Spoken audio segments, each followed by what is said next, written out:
Magandang araw po sa inyo mga kaibigan, napakainit ng balita natin. Nang dahil nga po sa lutuan doon sa Thailand, ang Indonesia ngayon ay sinisimula na po ang pagtatayo ng upgraded version ng SEA Games. Iimbitahan na po nila ang New Zealand at Australia para sumali at iba pang bansa. Napakagandang challenge nito sa Gilas at tayo pa ang unang mag-host. Wala na pong palabok, nag-post po nito ang isa sa pinakasikat na news outlet doon sa Indonesia, ang Good News from Indonesia. Ito mga kaibigan, yung larawan, mga kaibigan, may caption, translate po natin. So ito, sisimula ng Indonesia ang SEA Games Plus sa Pilipinas sa 2028 na mag-iimbita sa mga hindi miyembro ng ASEAN. So ito nakasulat sa baba mga kaibigan na ito po pala ay ayon mismo sa President or Chairman ng Indonesian Olympic Committee na si Oktohari.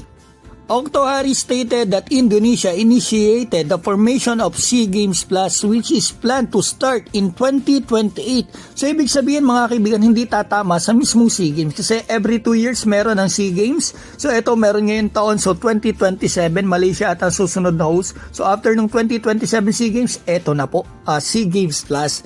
The campaign will expand the participation of the SEA Games which are again followed by only 11 Southeast Asian countries by adding non-ASEAN countries such as Bhutan and Oceanian countries including New Zealand, Fiji, Australia. The premier edition of SEA Games Plus is planned to take place in Philippines. Uy, Philippines!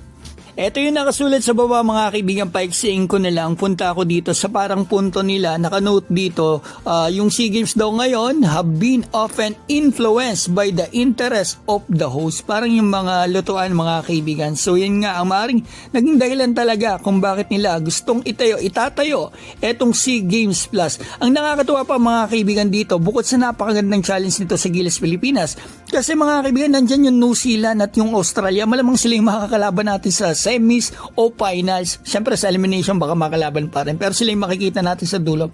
Ang talaga nakakatuwa rito ay yung tiwala mismo ng bumubuo dito. Itong nagbubuo, di ba, Indonesia, sa halip na sa kanila yung host, pero sa Pilipinas nila talaga una ipapahost etong SEA Games Plus. Di ba?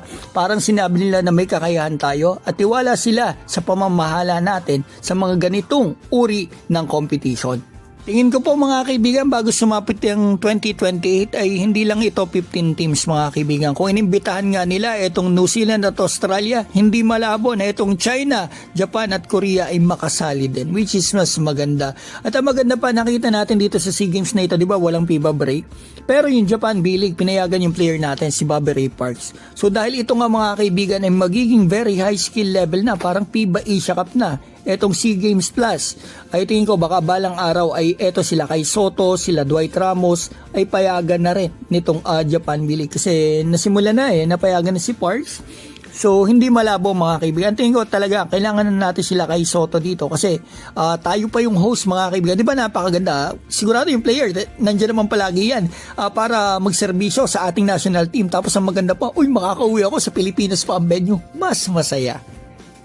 Shoutout ko po pala si Joselito Honrado, Marvin Santiago, Juan Masa, Larry Gaufo, Jungi Sabehon, Joe Ocampo, Redford Velasco, Disenia, Samuel Salinel, Dennis Golosino, Luz Raagas at Badasan Michael. Mga kaibigan, maraming salamat po.